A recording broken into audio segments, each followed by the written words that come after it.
Hey guys, what's going on? It's Omar Elatar here, host and creator of the Passionate Few podcast. Today we have a cool little video we're doing as we have my awesome executive assistant Sabrina and none other than our awesome client and entrepreneur superstar Matt Rosenthal right here. And we had a little impromptu idea where Matt is going to be interviewing Sabrina on what it's like to be a superstar executive assistant working for me in the Passionate Few. So we have no idea what he's going to ask. This wasn't even planned, so I'm going to get out of here and I hope you guys enjoy this video. Sabrina, what's happening? I'm very excited to be here. How cool is this? You came to work today, all of a sudden, oh my God, we're in front of the camera. Yes. So today I learned always come prepared. That's right. Expect the unexpected. Very important. Expect the unexpected, yes. Okay. We're going to jump right into it. So when I was talking to you 2 days ago, you kind of told me your story. You kind of gave me a background. One of the things you said to me is that you pursued working with Omar, the Rockstar, who's standing right behind that camera right now. Right. You told me that this was a dream of yours. Yeah. Tell me about that dream. So about a year ago, I started watching the Passionate Few show. I just happened to come across it on YouTube while I was looking for motivational and inspirational stuff, and happened to come across it. First video, I was hooked and I became a huge fan of the Passionate Few show. I was like, what kept on going on in my mind was I want to be one of the Passionate Few. And so that motivated me so much. You know, I started following Omar on his social media. Like I said, became a big fan of the show, so I continued watching it and just learning from it. And then one day Omar had posted something on Instagram. I remember, I think it was, I don't know, maybe like January, February, that they were looking for somebody to hire. This was not an assistant role. This was somebody to more kind of like manage time and manage bookings. And without thinking, I was still in college at the time. I graduated now, but I was still in college at the time. And without thinking about it, I just sent him a message. I was like, I would love to do this. Just take a shot in the dark. Just taking the shot. You know, it was outside of my field. I was going to school for journalism, but I was just like, okay, this is an opportunity to work with Omar, work with the Passionate Few show. And yeah, I messaged him, and then it's funny because I completely forgot about it. He did not get back to me right away, Omar. He actually got back to me maybe like 4 months later, and I remember I don't remember what I was doing exactly, but I was just going on about my day. And out of nowhere, I get a DM from Omar. And I thought it was a fake account at first.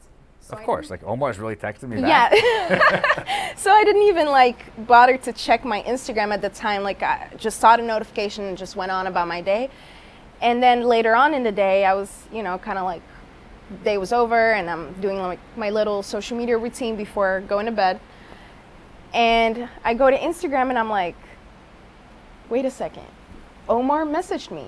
And I click on the message and he's like, hey Sabrina, let's do an interview. Let's schedule an interview with you and let's see what you're about and maybe if you can get the job. And at that point I lost my mind. I'm like, this is not happening right now. Take me back for a second. Can you guys give me my baseball hat? What I want to know before you get into where you were just going, what is it about the show and about Omar's content? This is before you knew him, before you even applied. Right. What is it that you were looking for, that you connected with, that made it so that you were such a fan of the show?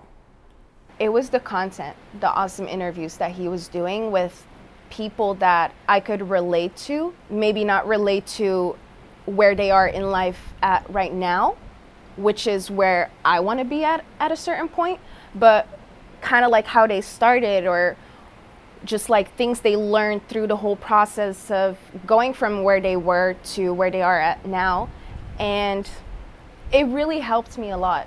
It made me mentors. Yeah, absolutely. It made me realize a lot of stuff, and it's almost like reading self-help books, which I was doing at the time as well. I'm still doing that. And his interviews were just a really big add-on to that. So now fast forward to now. Your dream became a reality. Yes.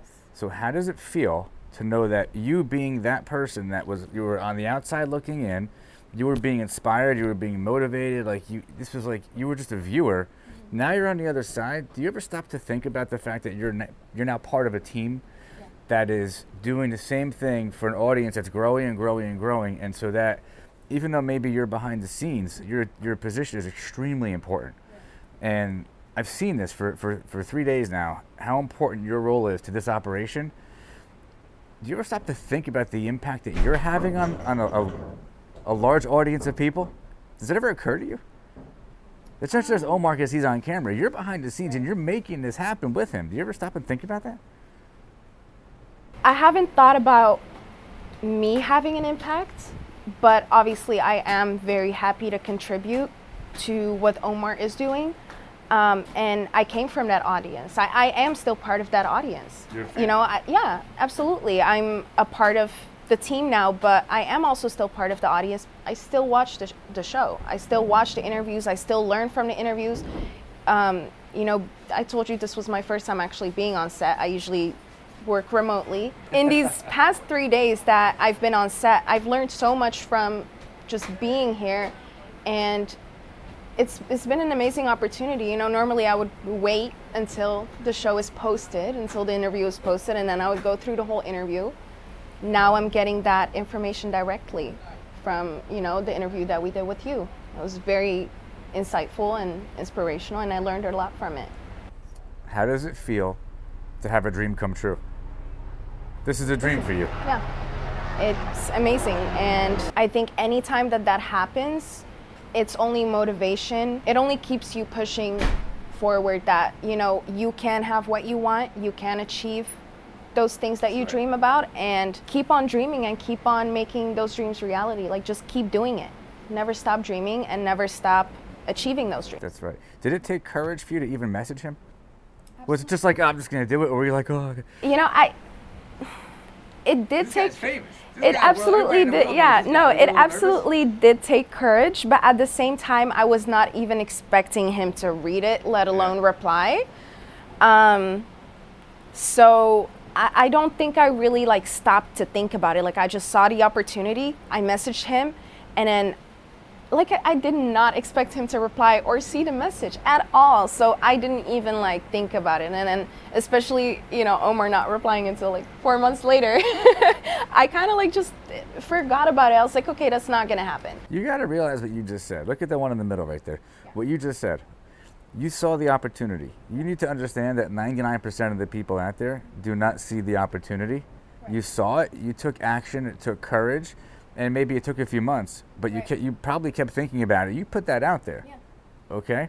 She's living proof that if you have a dream, the dream becomes reality. You gotta have courage, you gotta be persistent. Yeah. Tell me one more thing. What have you learned on this journey so far working with Omar that maybe you didn't expect to learn? Something new. I learned a lot of things working with Omar. I think especially how he communicates.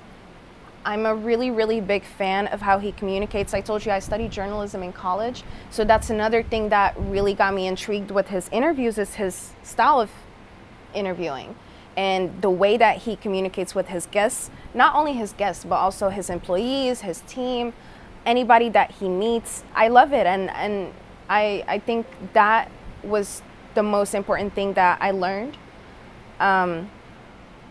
Other than that, he's doing so many things right now, you know, even aside from the show. And even that is motivation for me. I actually told him this the other day. He was like, I'm sorry, Sabrina, like, I know it's like very hectic and very chaotic, so he doesn't always get back to me right away. And I'm like, you know what? No, because I love this for you. Like, it motivates me to see other people doing what they love and doing so many things at the same time.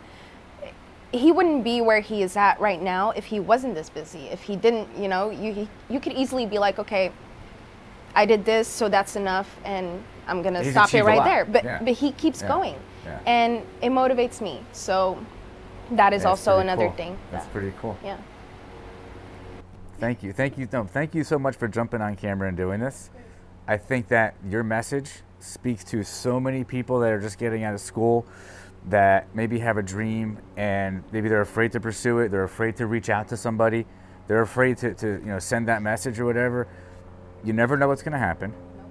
And behind that camera is a guy who's just getting started, right? It's going to be massive, massive, massive, and you're a part of that. One thing that you just touched on right now was to take the opportunity when you see it. Take it right away. Doesn't matter if you think it's going to happen or if it's not going to happen, or just don't think about it. Just take it. Just do it. Just do it. Yeah. That's advice right there. Just do it. Thank you. Awesome time. Thank you. Yes.